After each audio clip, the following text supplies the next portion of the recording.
Hello, everyone. So before we get started with tonight's guest, I wanted to show off something that I got in the mail that I'm super psyched about. So I had Brenda Meow make me this amazing Wolverine purse here. So she has a business. She runs this company, Crafty Creations, and she basically does bookmarks. She does everything, and she does these all by hand. And I thought it would be super cool to just have Wolverine on a pink bag because he's hyper masculine, and I love Wolverine, and I just wanted it on a pink bag. I thought it looked cool with the blue and the yellow. So big shout out to Brenda for the bag.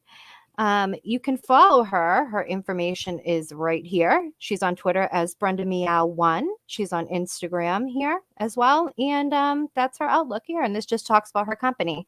So this is from Crafty Creations. And now we're just going to get to the show. So this evening, I have Chimera on to talk about Testament, and I am psyched. So let's bring Chimera in here. Hello. Thanks for having me. Hello. It's nice to have you on. So let's talk a little bit about you. How Sure. long have you been creating comics for? Oh, hell. I always wanted to do it since I was a little kid. My first love was animation, but I learned I couldn't draw, so I just stuck to writing. So I'd say since 2005-ish. Since 2005-ish. How old were you? 12. You were 12 in 2000. I feel so old now. Sorry about that. So you were 12 years old when you started creating comic books. Yeah, I used to do these comic strips in class where cartoons go wrong. Like some characters from another series called SOS. They would fight evil Frosty the Snowman, a crackhead SpongeBob, stuff like that. Like cartoons gone wrong, basically. What made you fall in love with the comic book medium? Probably growing up in the Midwest with like little to nothing to do. And they actually used to have this shop called Comic Cavern before it got bought out and renamed to something else. I think it's Bebop Comics now in Kansas City. But yeah, my brother and I would go to Comic Cavern, get Ultimate X-Men, Spider-Man. See, I would get Spawn. He was more into superheroes. I was into Spawn, Darkness, Hellboy, that kind of stuff. That's really interesting. Did certain writers tend to inspire you more than others, you would say? When I was a kid, no, because I No. just looked at the art, like Mike Mignola and then Mark Silvestri. But then when I got older, I appreciate writers like Garth Ennis. Okay. Right. That's super interesting. And how many campaigns have you done now? This is my fifth one. This is your fifth campaign. Yeah. When did the idea for Testament come about? Was that originally going to be like your first one, or was that your passion project? Like it was your baby, so you kept it until later on down the line? No, at first my baby was SOS. And then originally Testament was actually just a story arc from that. It was the characters in the post-apocalypse fighting Norse gods. And then I liked that idea, so I just separated it and started working on it about 5 years ago. And I'm a bit of a slow writer, so it took me a while to outline and flesh out the characters and kind of what I wanted to do. Yeah. I wanted to launch in 2020, but COVID did not allow that. Do you think that it gave you more time, though? Oh, yeah. No, it definitely needed to be rewritten. Yeah. So the first campaign was very successful. Testament, yeah. Yes. Why do you think that is? Probably, well, let's see. I had done a bunch of SOS books prior. They were black and white, more dark comedy. And then Testament was full color, serious. So I showed people like what I can actually do, so to speak. All right. You don't think it has anything to do with the genre? Yeah, so I think fantasy is popular in Indiegogo. Mm-hmm. I think good fantasy is hard to find. And I think you're definitely doing something different with the fantasy genre because you've incorporated some sci-fi aspects into it. Yeah. So give me 1 second. I'm just tweeting out that we're live right now. Already. And I pulled up your campaign, so we're going to take a look at it. We'll go through it and we'll chat about it. We're going to get right into it tonight. I read the first book and I loved it, so I'm excited about the second one. Oh yeah, no, it's gonna be 10 times better. I'm curious to see what's going to happen with the characters from where you left off. But I'll have to find out when I back and receive the book. So let's pull up your campaign. Sure thing. I'm going to share the screen here. Going to Chrome tab. I'm going to share the tab audio. I had to walk myself through this, I swear, every single time. So I'm just going to play this trailer here. It looks like right now you're at 95 backers. So 5 backers left for you to reach your goal. You're like right there. Or it could even be less than 5 backers, actually, if you think about it, depending on what they're backing. So let's share this. I'm going to get off cam for 1 second while this video runs because my laptop becomes really slow. And we're going to play this.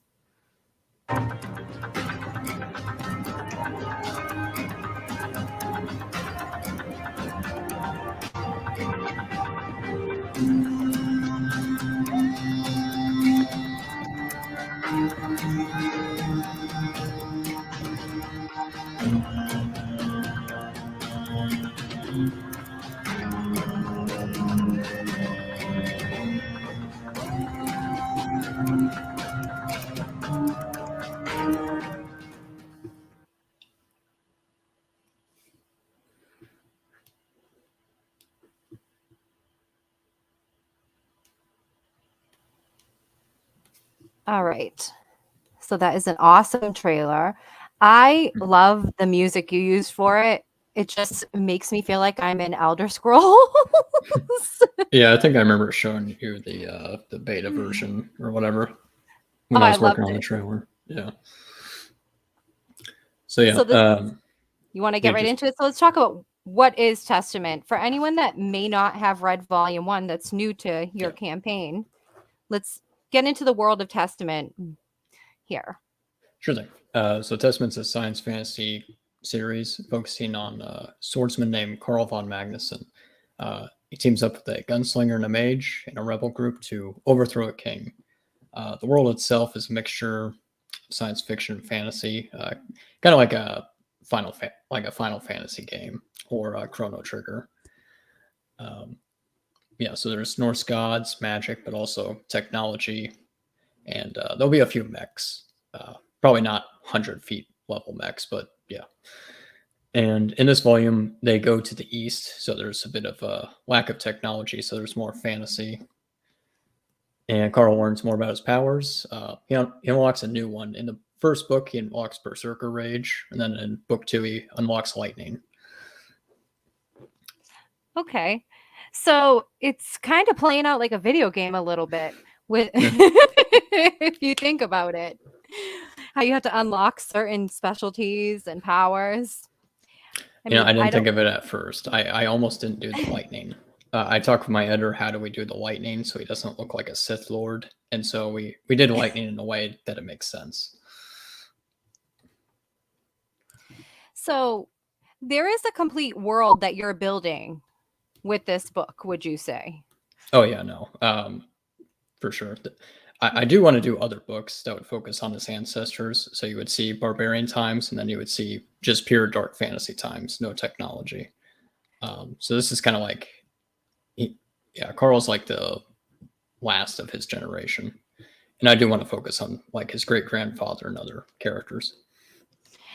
It's an interesting concept with technology and fantasy elements such as magic, because they're completely opposite from one another. Yeah. You have some great covers here. So you had Clayton Barton do a cover for you. Yeah, I'm a big fan of Kozor. Oh yeah, this is amazing. And then you had Joe Ball do a cover for you. Yeah, I'd like to have him do like all the main covers, at least for this arc. Interesting. So what exactly would you say what this arc entails without spoiling it? Or what is this arc mainly focusing on? Basically, the return of this evil entity, and you'll learn more about him in book 2. There's a little snippets in book 1, but this evil entity that Carl's ancestor fought and defeated returns, and I don't want to spoil that, but he. Okay, how do I phrase this? I'm sorry to do this to you. Yeah, no, like this evil entity comes back and basically tries to take over the other like regions ruled by warlords. And Carl's kind of, I mean, he is royalty, but he doesn't know anything about his lineage, so he has to learn new things, learn how to use his powers, become a team player because he's been on his own most of his life, so he has to work with these people, and he's a bit of a jackass. You'll see more of that in book 2 as well. And so it's part coming of age story and part hero's journey. Have you ever read The Hero's Journey? Yes.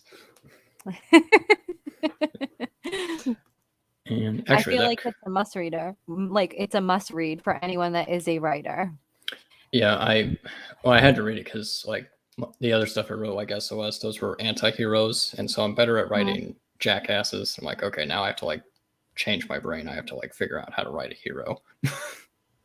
This is a reprint for volume 1 with a beautiful cover by Donnell DeLay. This is amazing. Yeah, that's before I changed the style, but yeah, that's from actually Donald designed Carl. So if you look there, it says 2020. So this, I never knew that. yeah, and then Adam Brown colored it, so that's why it has a very kind of painted look. I would like to have Adam do color interiors, probably for book 3. He's too damn expensive, though. And there's so Farah. What's going on here? They basically head to the east, and so the country they're from is very advanced because they have all this leftover technology. But the other regions are not very advanced. They're like 1600s, 1700s. So they easily overpower this clan and help the rival one overthrow the emperor. And along the way, Carl gets a new sword, which is actually his ancestral sword, and it has special powers. And yeah. And let's see. No, it's like you don't want to spoil, because you can easily spoil this. I mean, I feel like, so one of the most interesting things that you have about this campaign to me is that you have a lore book. And I'm very interested in the lore itself for this title. What made you do a lore book? Because I didn't want to shove too much exposition into dialogue, but also the information, like most of it, is not relevant to this particular arc. But I want people to know about the world. And so I'm a big fan of the World of Ice and Fire book that George R. Martin and 2 other authors put out. And so I wanted something like that, probably not as expansive, but kind of like a rundown on the history.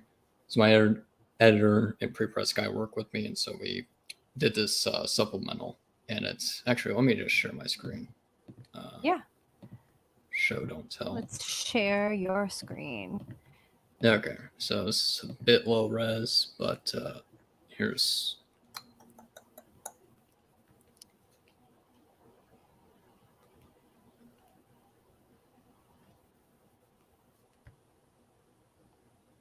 Okay, and I'm sharing screen. All right. We're just waiting on Spencer. Oh, okay. I thought you were, for some reason I thought you were. No, Spencer does all of that stuff. I am not technical at all. I love that. Yeah, so we'll try to figure out how to like round these corners, but here's like a generic, this is like a first go at this. So there'll be illustrations, but also text kind of, here's Carl's great-great-grandfather. So they fought giants. just straight out of Norse mythology, fighting the Icy or fighting the Jotun. And let me see. Here's another page. Let me know if this goes through. Oh, it obviously didn't. Oh, yeah. Eddie's in the house. My coworker from Harrison's and my bodyguard. Mm. What is up, Ed Pachi? I also see that Edwin's here. Do you Hello, need- love. I'm so glad that you're here watching me stream and being vocal in the comments for once. Wait, so you need a bodyguard? Not to distract from anything. At Comic Cons, yes, I need a Okay. bodyguard. He's my All right. bodyguard, whether I like it or not. He's not an actual bodyguard. He works for the shop, and he's a big guy. Like Mm. Eddie can he can do some damage, and there are some crazies at the cons and thieves, depending on what I'm doing. If I'm working for the shop, there's definitely thieves. So The only thing I worried about at the cons I went to were furries. So anyway. hey, Rick. Furries at the cons. Yeah. Oh, So here's all right, like let's go back to this here. Yeah, so chapter 2, and then you'll see it's kind of history. Obviously, it won't say this in the book. I actually got the art completed for this section. But here's I looked at like D&D manuals to Yeah, I was gonna get a feel for that. It's kind of giving me those kind of vibes with this. So you're gonna have an illustration of a dangling head there. I mean, Yeah. I like seeing this because this is like kind of, it's not fully complete. I'm gonna love it when it's complete, but when it's not complete, I love seeing the process of how everything is created and made. So this is really cool, and I'm super appreciative that you're sharing this here on stream. Let me get the dangling head part. I have like a bunch of windows, so Spencer's gonna have to bear with me. There we go. There's the dangling head. So that is amazing. Who did that art again? So that's Rafael Cristani, a buddy of mine. So he's doing some of the illustration. I have a bunch of people doing it for the lore book, but he's doing a few pages. So here's the first kingdom established, actually borrowed from real life. So this is essentially what used to be a Celtic region, and then it got invaded by a Germanic tribe. So kind of like how England. Yeah. So took the dude's head and took over his kingdom. Did he digitally paint that? What process did he use for that? Do you know? I don't know, but he did do a digitally painted style. I mean, it's gorgeous. Yeah, let's see. I think you'll like this because you like men with swords. So yes, I do. I love men with swords. Men with swords. I'm all about it. There we go. Oh, that is awesome.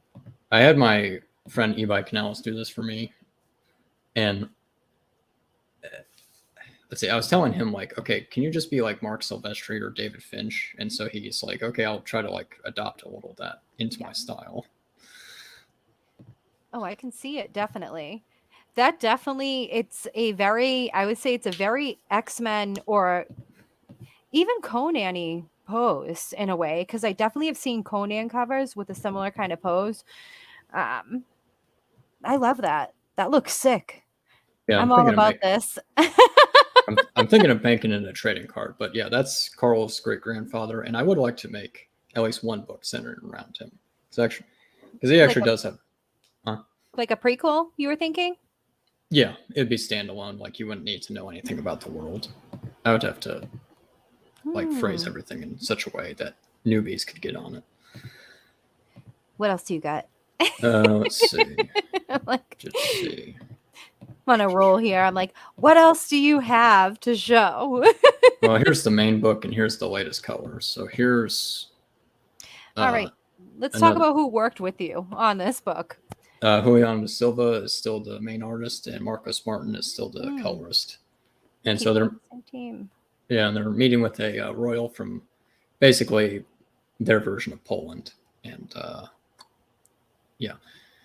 And I tried to incorporate some myths about giants, like they have red hair and they're bigger than people. So she's like big Barda height, 6'2", 6'3", and yeah. So like all the royals are freakishly tall for some reason. Carl himself his mother was human, so he's a bit of a runt. He's like only 6 foot. Yeah. So you've done a lot of studying to put together this whole book.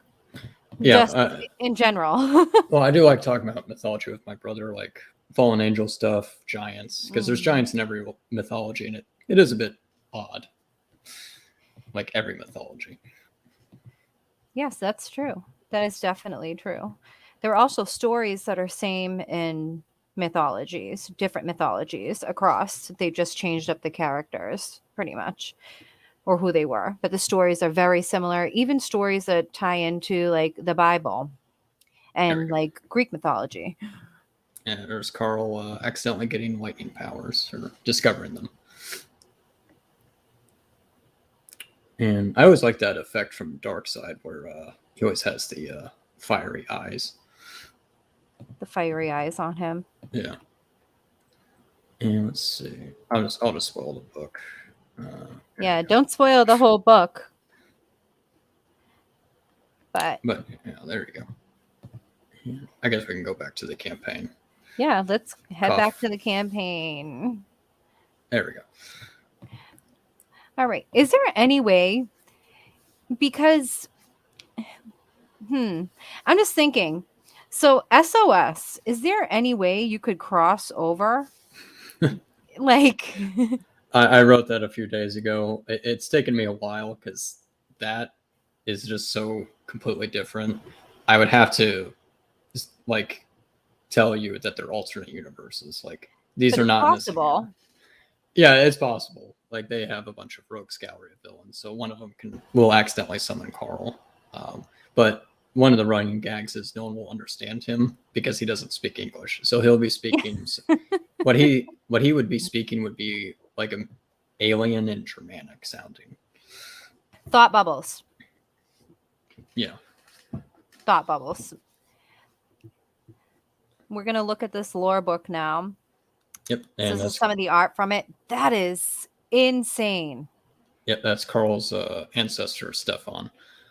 And I thought about having an Ashcan or supplemental with him for book 3, but it would just be easier just to make him the new main character after book 3. I have to brush up on my Conan. Yeah.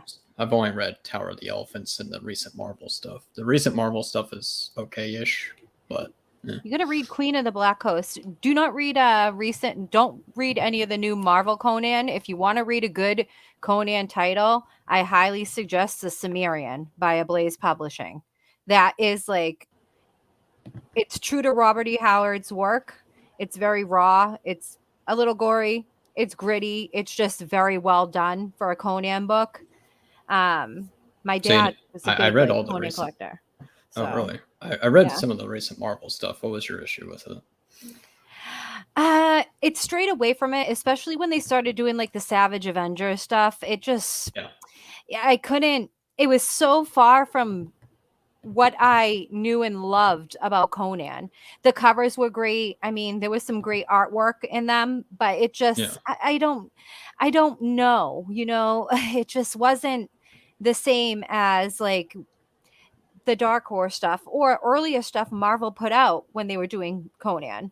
But we gotta get back to this campaign here. So Jason Krager did this here. Yep, the cover, and he actually did one of the interior pages. That one below it. This one here. Yeah, all the original gods. So the one in the middle is Carl's ancestor, and then the ones on the side are that being's brother and sister. And I love how you have everything like in order. So the foundation, what would you say the foundation is? So you have these different empires here. How would you categorize this here? Yep. The first empire is essentially the Anglo-Saxons taking over England. Well, I guess Britain at the time. And I tried to not make it the same timeline as us. So it'll be a mixture of stuff. But the kingdom Carl is in, we're funded. I didn't want to interrupt.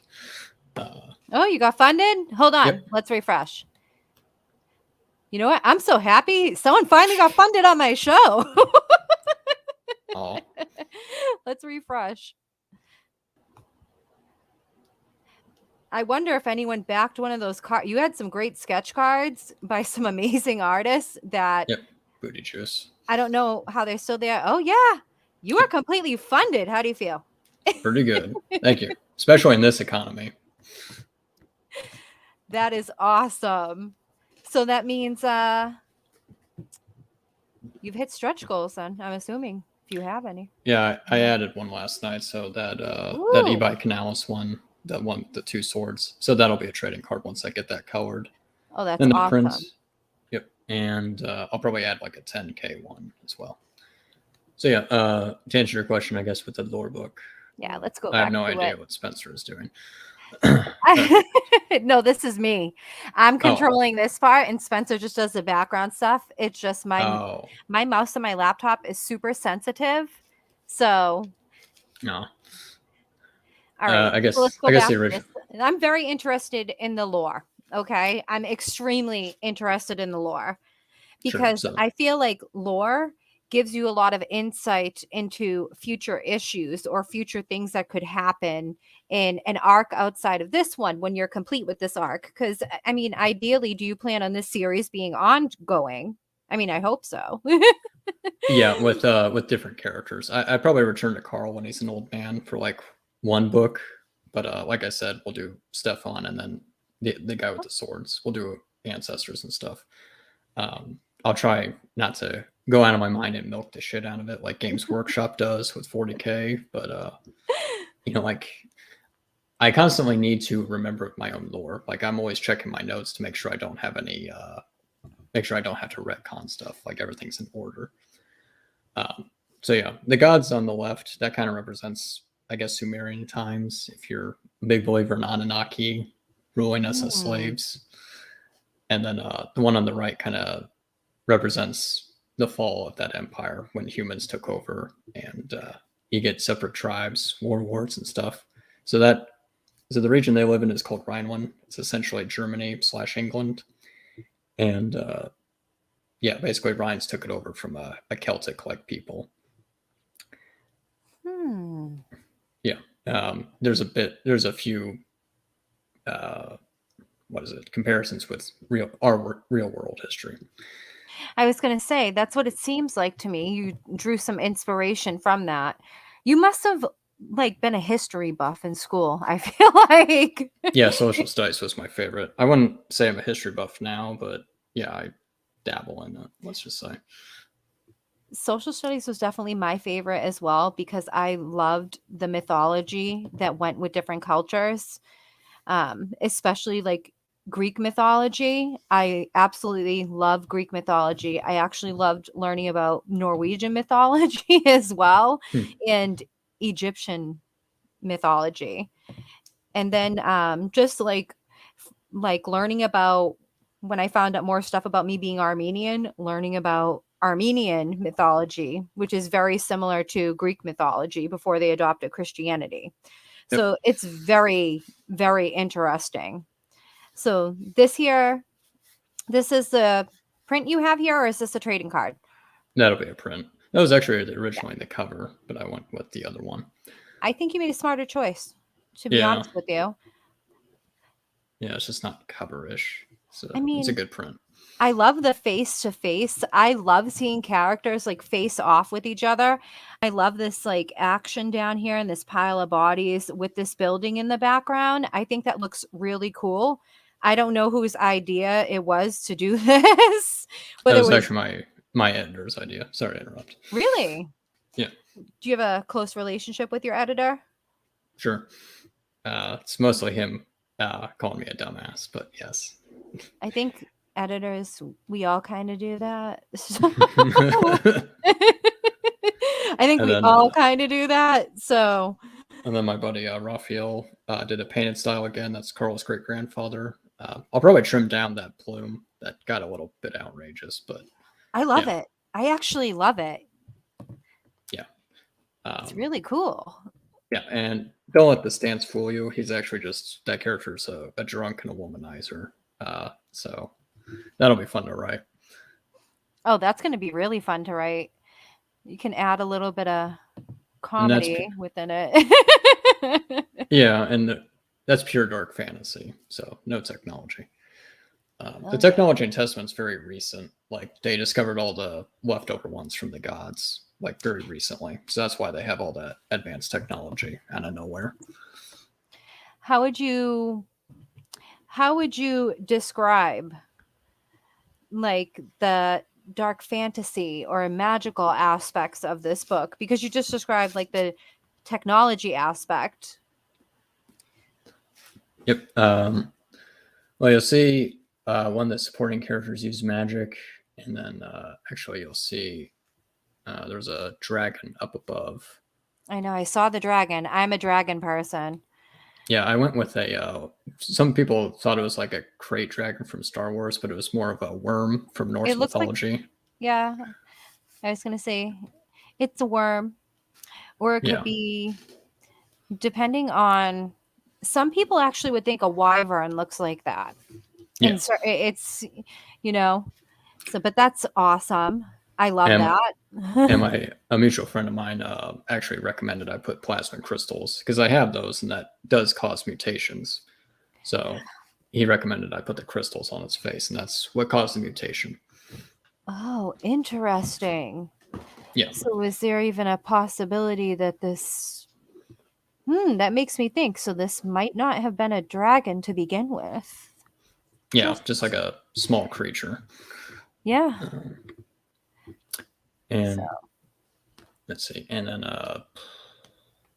oh yeah, and then you'll see that entity I was talking about earlier. He'll be more apparent in book 2. He'll use his powers, and he's essentially a mutated god. Like he's just a yeah, he's just like let a me know where spirit. to go. Yeah, he's a spirit inhabiting a host body. Spoiler Hmm. alert, and he is basically a corrupted old god. So all his powers work a bit differently. Like his lightning would be black. He would create energy balls, stuff like that. He can regenerate very serious wounds. Carl accidentally blasts him with lightning when Carl like points his finger and accidentally like hits him with some lightning, and the guy regenerates. How would you say Carl has changed from the first issue to this issue here? He learns more about his lineage. He learns to be a team player, less of a jackass. Hmm. Learns new powers and learns discipline. When he's working with the clan in the east, the leader of the clan like hands his ass to him and tells him, okay, you need to like control your like temper, do this, do that. Like I don't know how your powers work, but for some reason they work on rage, so get that under control. So he's going to continually grow, I would say, throughout this series.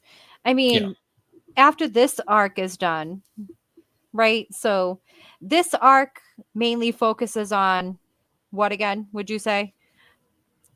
Because I want to go on about like how you're going to expand this series outside of yeah. this arc. So what is the main like, how can I put this into words? I'm trying to think for a specific words to say this, but basically, like, what is the main tone of this arc? How would you describe it? Like the main stories, kind of, without spoiling it. I'm trying to think how to word this. Coming of age, hero's Okay. journey, and maybe rags to riches because he's basically just living in what is called the Badlands, basically a desert. And then I don't want to spoil book 3, but yeah, he'll be well off financially at the end of the story. Let's just put it that way. Okay. How many pages are in this book? 68. It was actually 64 originally, but I had to add the third act ended up too abruptly, and I knew that was a problem, so I added some pages to fill it out more. So it's 56 for the main story, and then there's a backup story that's 12 pages. That'll focus on Carl's dad and fill in some gaps. Because again, I really don't like too much exposition. So instead of just telling you, I'll just show you. That makes sense to me. I want to look at some of these sketch cards that you have here Sure. up, and I mean, let's just go over your perks really quickly. Okay. All right. So your featured perk here is the Testament bundle, which consists of. Both Volume 2 covers, Volume 1 reprint, and the lore supplemental. All right. And digital gets you all of that, what I just said, but only a digital PDF. And I have some leftover. I closed my other campaign, so I have put up leftover copies on this campaign. What do you like working on more? Oh, Testament. I've been working on SOS since I was like 12. I'm a little burned out, to say the least. Yeah. That can happen. Go ahead. Side note, I've been writing short stories. It's more of a writing exercise. So like the last few months, I understand Carl's voice more. So I can make some jokes, dialogue, but it's got to be more dry. It can't be so MCU-ish. Like the MCU has like humor out of nowhere, very fast, rapid fire. For Carl, it has to be dry and occasionally. That would make sense. Yeah. I could not see it coming out of this character's mouth rapid fire like that. I don't think no. fits, with the tone of your book. So the Joe Ball cover here. Yep. Clayton Barton's cover, which they're both great artists. And then you have the lore book package. Yep. And everything's add-on, so you can customize your order, but I try to be straightforward. Same thing with Barton, both covers. And then they could add on the lore book if they wanted to. The volume 1 reprint in one of the covers. Yep. And then we have sketch cards and original art for the rest. So this is crazy to me. You have a Preston Acevedo sketch card just sitting here. Like literally just sitting here. I don't know how this isn't gone right now. You have some amazing sketch cards with this campaign. The other two wins. Usually when something sells out, I just hide the tier. So his other 2 sketch cards sold. So you have 1 left. Yep. And my buddy Sim from Canada did some ones. I'm trying to figure out if this is Sim. Is it Pothier? Something French, yeah, Poitiers. Yeah, okay, I love Sim. Those damn French Canadians. This is great work. Yeah, and there's this Natasha. This is beautiful. Yep, that's Natasha. She'll be a new character in book 2. So she's going to be introduced. Yep. What's her personality like? Carl pisses her off by not listening to her because she's a princess and she expects people to fall in line and listen to her, and she gets irritated very quickly but adapts to the new group. Oh, so she's like most of us women. I want to say your words, not mine. It's the truth. It is definitely the truth. So then which one of these do you have? Wait, so there's a sketch card, and so it's a book and a sketch card, or you get the Clayton Barton cover plus the sketch card, and you can customize it.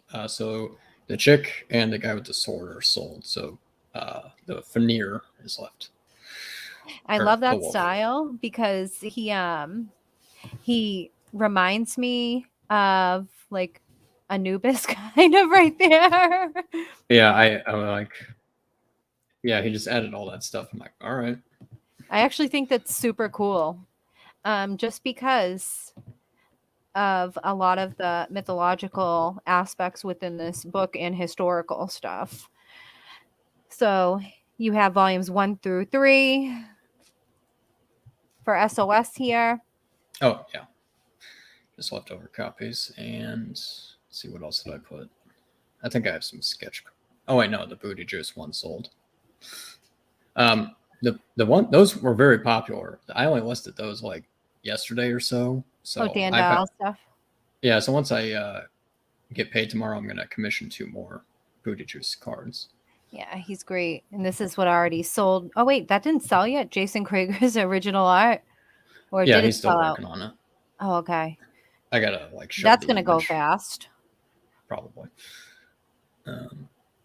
And yeah. All right. So when do you expect to have this out by? I'm hoping to have everything done October, and I added an extra month because of printers, so probably November. So what would you say, does each campaign get easier for you?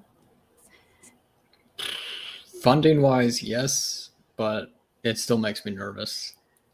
Just, just going live, and then the first few days, it's a bit nerve-wracking.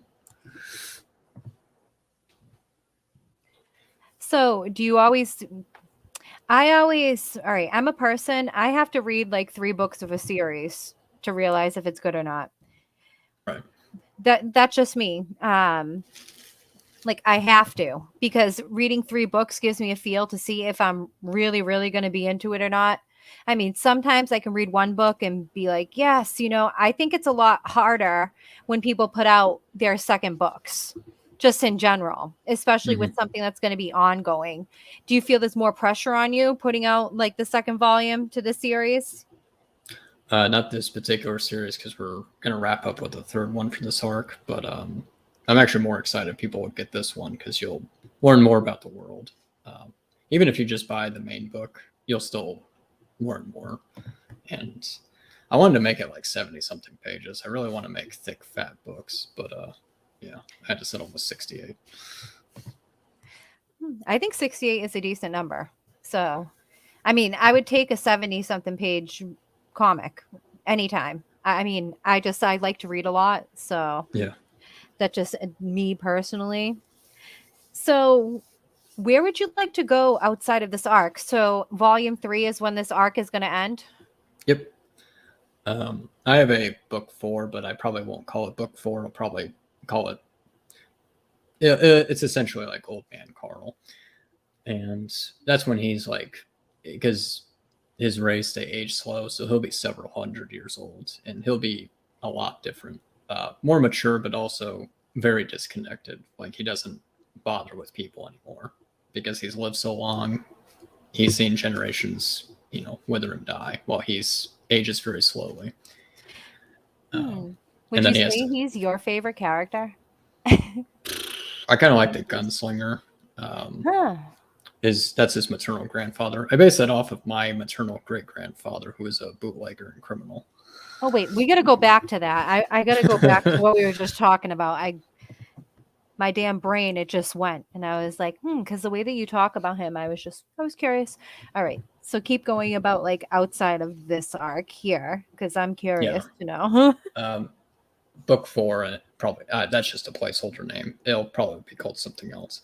That'll be standalone. That'll be Carla's old man, as he's training his son to not turn out like him, because he was a kind of a rough kid, but he also doesn't want his son to be weak, so he has to find the middle ground. Then he has to fight a familiar enemy and basically fight off a war. Yeah, so he has a lot to do in book 4. Okay. And then, but that'll be a while. I'm still working on the outline. I'm much more excited for his great grandfather, because that'll just be one book by itself, and that'll be pure dark fantasy. That'll be Carl's great grandfather, the guy with the black armor, and yeah, because I played I finally got to play D&D, and I understand how like a party and how everything works, and so it helped me with my writing. Definitely, it definitely helps too. Like their character sheets, I would say, I feel like any writer should look at a D&D character sheet and use it as a cheat sheet to help them develop their own character. I mean, it's not like it's not a long sheet. You know what I'm saying? But it's very quick and to the point. It goes over certain aspects that I think that are needed. It'd be kind of cool if you definitely like just roll the D20 and just like pick certain things for a character you're going to create in a book in the future. Since you're like getting into D&D, I mean, it could be like a gamble, like, oh, see how these go, Yeah. So your favorite character though, so let's talk more about that. That'd be Walter, the guy on the left, Carl's maternal grandfather, and I just kind of like the old man characters that are wise but also very short. Getting Carl's ass in gear while also being in charge of the group. And yeah, also the design. I'm a big fan of spaghetti westerns. The spaghetti western. Yeah. So are you gonna make like you could do like a Western style fantasy, not like, I mean, you could definitely do it and pull it off. I mean, you could do something distinctively so different from the Dark Tower series. Because that's like one of the only Western like kind of type of fantasies that I can think of off the top of my head. Let me grab a page. Oh, you have something to show? This will be the prequel. It's not completed yet, but you'll be able to make out some of the art. All right, let's share the screen. Okay, so Let me there's stop my Carl. camera so it doesn't. I don't know what's going on with this new StreamYard thing. So, oh, and Shelly Lepresti just jumped in. Oh, Hi, Shelly. Thanks for stopping by. yep. So I'm. Who did this now? Oh, JC Traeger. This isn't completed yet, but this is before the introduction of advanced technology. So you see here, Walter is using just regular revolvers instead of plasma pistols. And there's Carl's father. They're not related. This is Carl's mother's father, and then Carl's dad. Okay. Yeah, I and love this. Yeah, and as you can see, he's much bigger. He's like 6'7". I try to make the royals because they descend from gods. They'd be 6'7", 6'8". Because Walter himself is 6'3". His lines are so clean. Yep. So How did you'll you work with all these amazing artists? Like, what did you do? You have I gotten saw all his book Hammer, and Mm. I just DM'd him. The end. Man. I think we met on some stream before, and so yeah, I just asked whenever he was free. So this will fill in the gaps, so you'll see what the world was like before advanced technology was introduced. So it'll be a bit technology kind of ruins the whole aspect of magic and fantasy. Yeah, basically mages go extinct because they already have technology. They don't need mages anymore. So you kind of see an end of an era essentially in this arc. I mean, but can you trust technology? Does technology have feeling and emotion, or would that make technology more reliant than perhaps magic? Is the question. I mean, to me, that's what's very intriguing about this book. And there's so many different things that you could do with this. I don't know if I'll go into AI. I think I'll just leave that alone. No, I don't think you need to go into AI. Then it would become kind of like Westworld. Yeah, no. Yeah, you don't need to do that. Spencer's still away, or I'm just waiting for Spencer to go back to sharing the page. There we go. okay. There we go. I think he's slower on his end tonight. My actually internet seems to be working pretty decent, besides when I go to play videos for whatever reason every single time. What has been your favorite thing about working on Testament? I just got so burnt out on SOS writing jokes all the time. I just because there is a bit of mythology with SOS, but I wanted to do something fresh and also serious. And then I got caught up too much in the lore. Like I would literally spend years working on it. I'm like, okay, now we got to go to character development. I'm like, I've spent too much time on this background. There's no point if I don't have any characters. Do you feel that this has a lot more depth to it? Yes, absolutely. Let me scroll down. I want to show that dragon page. I love that dragon page. I'm going to keep it here while we chat for a while. I'm thinking of having the dragon because my editor gave me a good idea with the dragon. Like maybe a mage created it. So I'm thinking of introducing it in the prequel. I mean, a mage could have created it, or a mage's soul could be tied to it.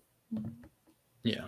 I mean, like plasma crystals mutate people. So that amount of plasma crystals would make it too huge. So yeah, we could show its like species because it has a name. It's like a Dogra dragon. Did you include any of that into your lore book for this? I'm thinking of adding it. Like a bestiary, or maybe in the future? I mean, if you are going to have more mythical kind of beasts within this series. Yeah, I'm thinking of just having. I thought about having a bunch of headshots of all the different species and their name listed under it. We could I think also that do would that. be cool. That would be really cool. There's so much that you could do. How would you describe like this world that you're creating? I like to blend genres together. So a lot of science fiction, yeah, fantasy here and there, bit of Western, and then just a tiny bit of Lovecraft. Not too much, but there'll be some Lovecraftian themes, especially in book 3 that you'll see. Not so much. You won't see like a big Cthulhu, but you'll see the character having very haunting nightmares and statues of very odd-looking creatures.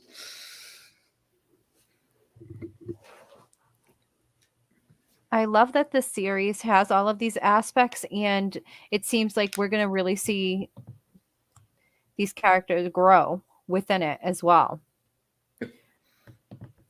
Okay. Yeah, I think it was last week or the week before, but I was doing a run through and I took my friend Canales' advice on like panels. Like I'll just have panels where there's no dialogue. So he tells me to fix that up. So I was going through like the second half of the book and, figuring out ways like Marvel method it a little bit. So adding a few jokes here and there, like we said earlier, not so much MCU, but more dry humor that fits. Is that like a struggle for you? Would you say that's like one of the most challenging things about writing this series?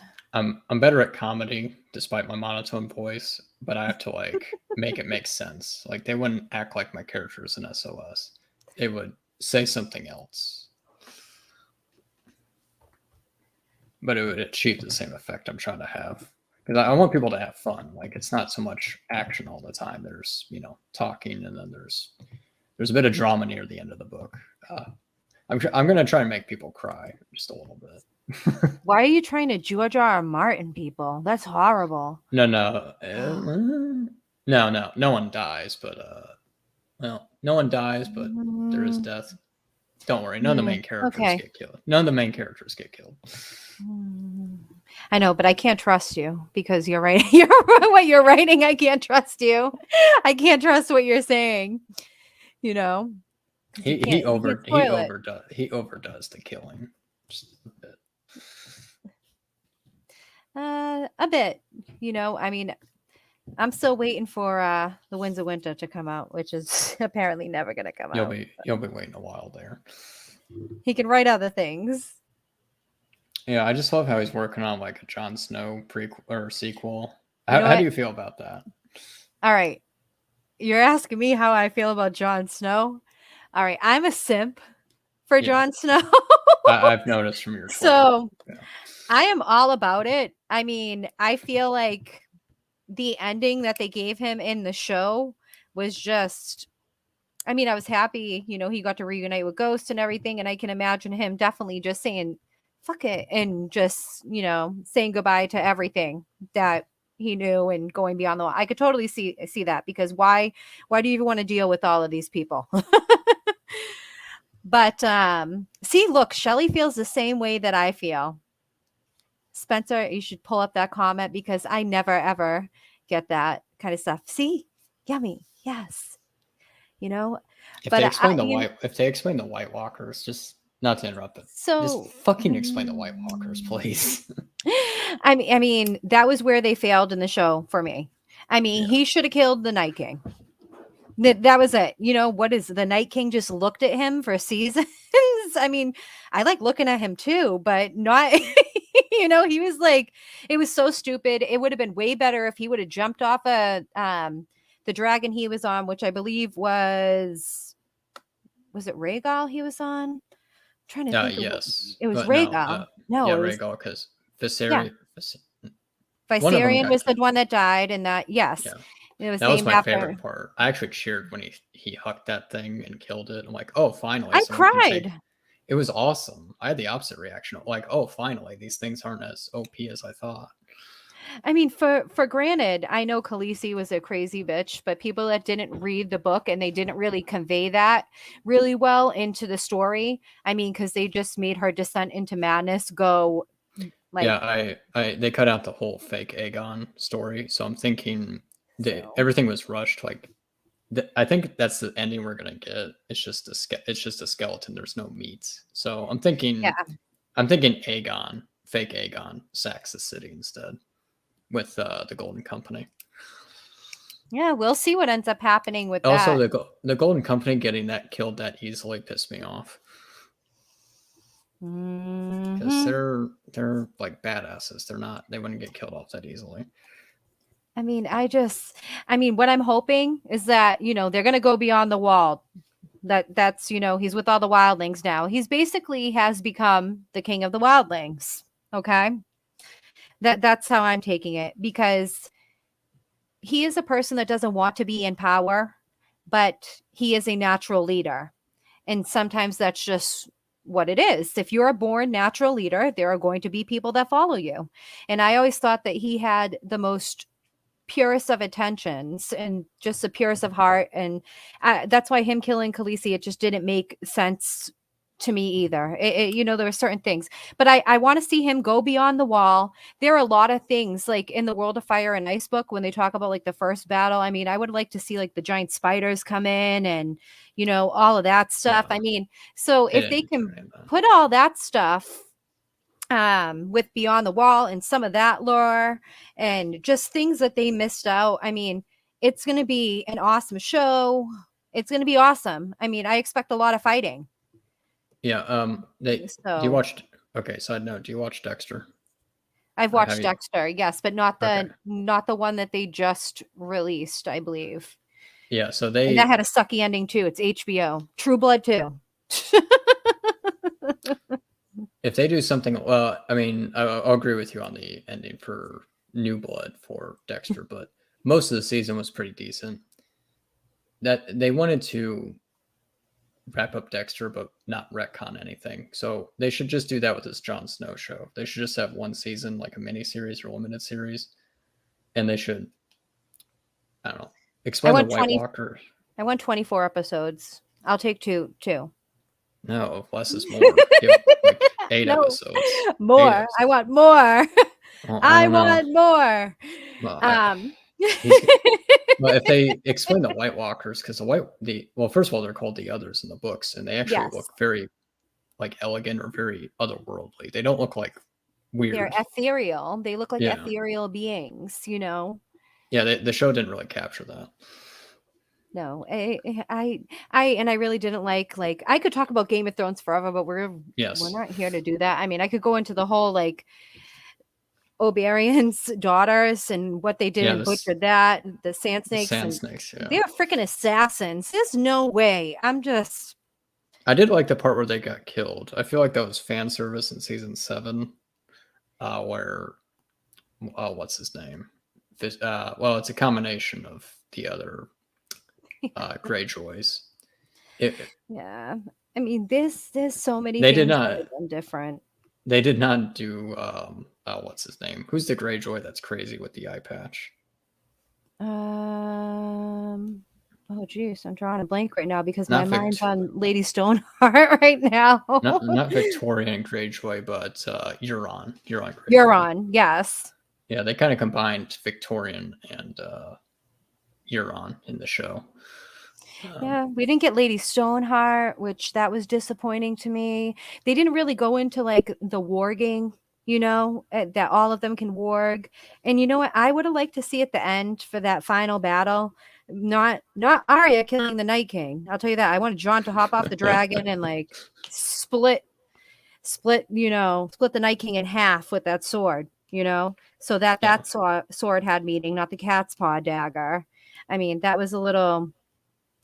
I wanted Arya to be reunited with Nymeria, like Nymeria, because she's in the forest and she's with all these dire wolves, like in the book how they were doing it. Like she's basically building up her like a whole dire wolf army to come and fight the freaking to fight them. You know, that would be so sick. So we got like the dragons battling in the sky, which was the only source of light for the episode, to be honest, because that was dark. But a direwolf army, like Ghost ran off, and then he comes back, and it's Nymeria with the whole direwolf army, and they were fighting like the whites on the spider things, and that's what I wanted in my mind. You know, that's what I was looking for. Well, allegedly, we're allegedly getting Winter November of next year. So there you go. Okay. All right. Let's get back to your book. All right. Because Sure. we just got totally distracted with the fantasy nerd. Here, I'll transition it. I'll transition. All right. So unlike George R. R. Martin, I will finish Unlike. this. I will finish this particular arc, and then I will do prequels and milk the stuff out of that. Two of them are on my mind.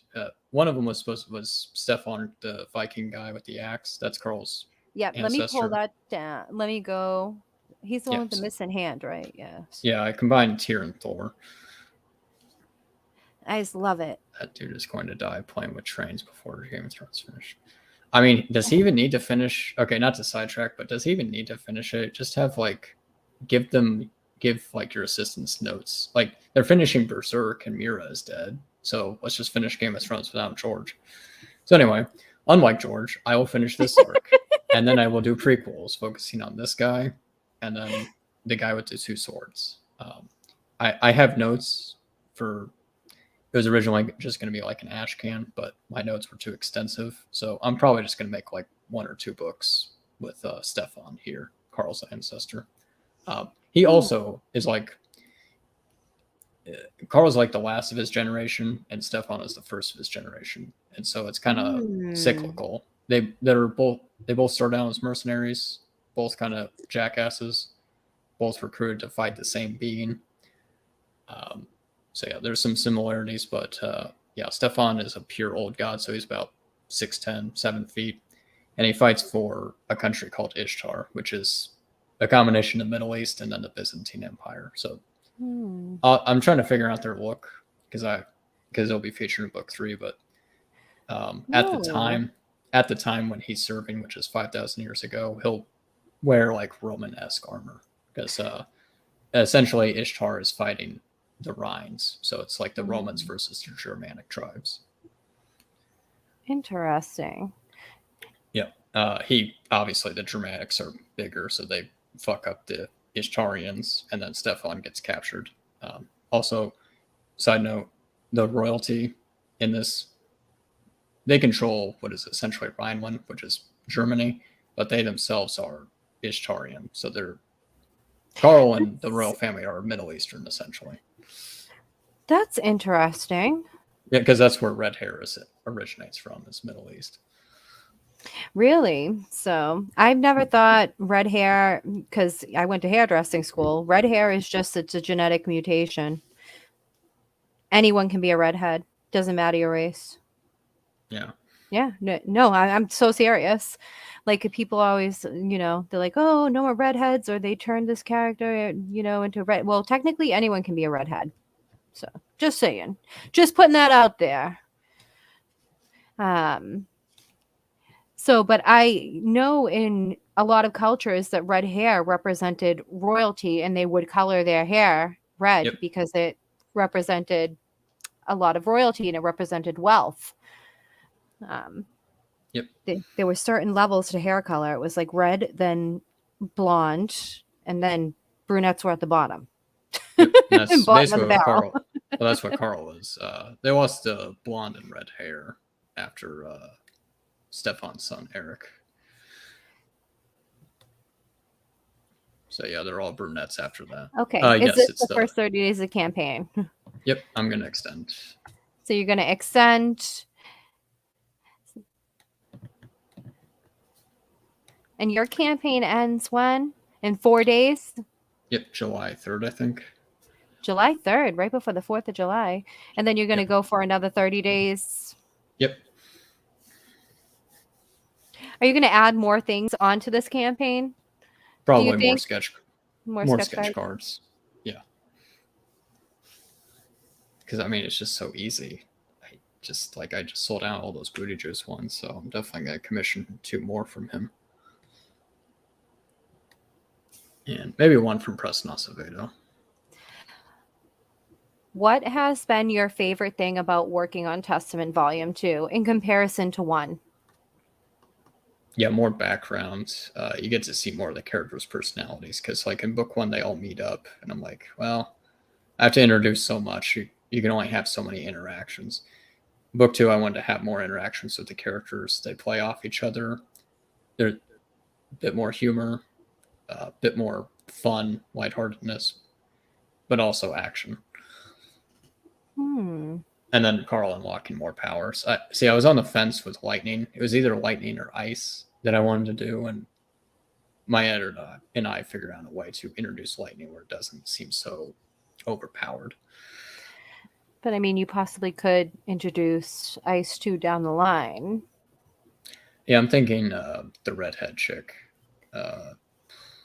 that's introduced in this book will have ice. It's either ice or earth manipulation, because I'm thinking the veneer and the icier warriors, and the veneer more with nature. So maybe she would represent the veneer, and I don't know, I'm getting really like in the weeds with that. I think I'll just do ice with her. So, is there anything else you want to add on about this campaign? Yeah,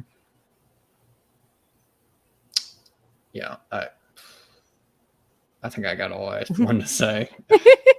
You kind of boxed me in a little bit. The start, I do feel like you did cut deep with me. You know what? It's hard. It was hard for me to interview you because you're off camera. Yeah, I mean, I keep it real here on this show, so. I guess next time I'll do it on camera. I don't know. Yes, you totally should. All right. Is there any advice that you would give to anybody that's starting out, or any advice you would want to give to somebody that wants to combine genres? Okay. Starting out as in like making an IP and trying to crowdfund Yes. it? Okay. I'll just be straight. Don't even try to crowdfund. Just do what Joe Sontak did. Make your like 12 or 16 or 20 pages, put it in like a fancy ash can, and put it on like eBay or your website. And then when people know you fulfilled, then do a campaign after that. Because at least you'll make some of your money back, even if it's just black and white. And then what was your second question? I'm just sorry. I think Shelly just left a comment. She just said she likes to see faces too. See, it's not just me. Okay. I've been told my friend Sim says I look like Michael Bolton from the Office Space movie. Oh, who cares how you look? No one's here to judge how you look. No. But if you need to, yeah, there you go. I'm gonna judge by the comic book art more than I'm ever gonna judge the person I'm interviewing. I do kind of just look saying. like that guy. What did Spencer just write? I had to Google who that guy was. I don't even know who that is, Spencer. So, what advice, while you're Googling that, what advice would you give to someone that wants to combine genres within a comic book? Honestly, I just say something simple like see how other people did it. Because I looked at like Vampire Hunter D. That was a bit too much over the place. I wanted to scale it back just a little bit. Like this is more 75% sci-fi, 25% fantasy. So, yeah, you'll be, if you're combining genres. Okay, if you're combining genres,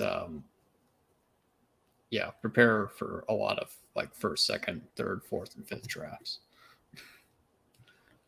But yeah, like something like Star Wars is essentially just spaghetti western, samurai films, and Flash Gordon. Like Star Wars is kind of its own genre, but it's made up of several other genres. Okay, actually, I could kind of see that just with shorter hair. Yeah, I just don't like that headline. Is there like a way to click off that headline? That's a horrifying headline.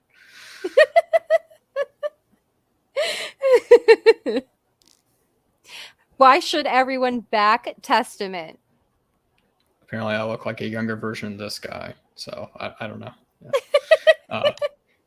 If you like sword fighting, guns, mechs, biblical and mythology, Testament is for you. Is there anything else that you would like to add before we end this show this evening? Yeah, thank you for getting it funded. I appreciate it, Kayla. And Well, yeah, you got thank your for, book funded.